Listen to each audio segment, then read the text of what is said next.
జిల్లా కలెక్టర్ కార్యాలయం ఎదుట బీజేవైఎం జిల్లా శాఖ ఆధ్వర్యంలో ప్రభుత్వ పాఠశాలలో మౌలిక సదుపాయాల కల్పనకై శనివారం రోజున ధర్నా నిర్వహించారు. ఈ సందర్భంగా యువ మోర్చా జిల్లా అధ్యక్షుడు పానుగంటి సతీష్ రెడ్డి మాట్లాడుతూ ప్రభుత్వ పాఠశాలలో త్రాగునీరు, టాయిలెట్స్, ఫర్నిచర్, విద్యుత్ వంటి మౌలిక సదుపాయాలు లేకపోవడం, ప్రైవేట్ విద్యా సంస్థల్లో అధిక ఫీజుల వసూలు, స్కాలర్షిప్ నిధుల విడుదలలో నిర్లక్ష్యం వలన విద్యార్థుల భవిష్యత్తు ప్రమాదంలో పడుతున్నదని ఆవేదన వ్యక్తం చేశారు. వారు 3 ప్రధాన డిమాండ్లు చేశారు. ప్రభుత్వ పాఠశాలలో తక్షణమే మౌలిక సదుపాయాల కల్పన, ప్రైవేట్ విద్యా సంస్థలపై నియంత్రణ, పెండింగ్ లో ఉన్న స్కాలర్షిప్ నిధుల విడుదల, నిజామాబాద్ జిల్లాలో అనుమతులు లేకుండా నడుస్తున్న పాఠశాలపై చర్యలు తీసుకోవాలని డీఈఓను డిమాండ్ చేశారు. డీఈఓకు వ్యతిరేకంగా నినాదాలు చేయడంతో కొద్దిసేపు ఉద్రిక్తత చోటు చేసుకుంది. అనంతరం బీజేవైఎం ప్రతినిధులు అధికారికి వినతి పత్రం అందజేశారు. ఈ కార్యక్రమంలో జిల్లా ప్రధాన కార్యదర్శి అహ్మద్ విజయకృష్ణ, రాష్ట్ర కార్యవర్గ సభ్యులు యాదల నరేష్, పల్నాటి కార్తిక్, మండల అధ్యక్షులు సాయి కుమార్, సురేష్, ప్రశాంత్, నిప్పుల్ రావు తదితరులు పాల్గొన్నారు.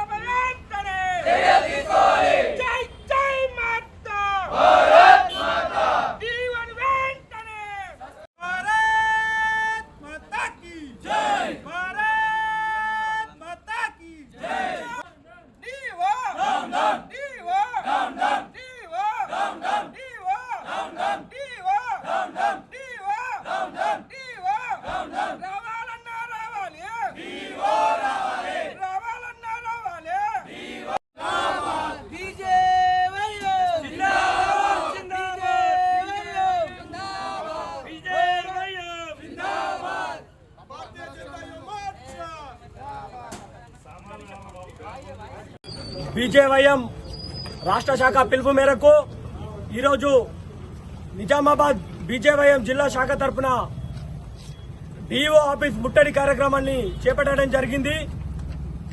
ఈరోజు ఈ కాంగ్రెస్ ప్రభుత్వం ఏర్పడి 15 నెలలలో విద్యాశాఖ మంత్రి లేకపోవడం సిగ్గుచేటు.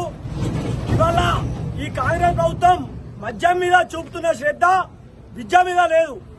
ఇవాళ నిజామాబాద్ లో అన్ని ప్రైవేట్ పాఠశాలలో కనీస సౌకర్యాలు లేవు. విద్యార్థులకు క్రీడలు ఆడుకుందామంటే క్రీడా స్థలం లేదు. అలాగే ఒక్కొక్క పాఠశాలలో ఎల్కేజీ నుండే 50,000 ఫీజులు వసూలు చేస్తున్నారు. ఇవాళ సామాన్యులకు ఏ ప్రభుత్వమైనా అందించేది విద్యా వైద్యమే. కానీ ఈ యొక్క కాంగ్రెస్ ప్రభుత్వం అలాగే మొన్నటికి మొన్న బస్సు ఛార్జీలు పెంచడం జరిగింది. ఈ యొక్క బస్ ఛార్జీలు పెంచడం వల్ల విద్యార్థులపై భారం పడుతుంది. బీజేవైఎం ఈ యొక్క దాన్ని పెంచిన దాన్ని తీవ్రంగా ఖండిస్తున్నాం. బస్ ఛార్జీల్ని వెంటనే రద్దు చేయాలని డిమాండ్ చేస్తున్నాం.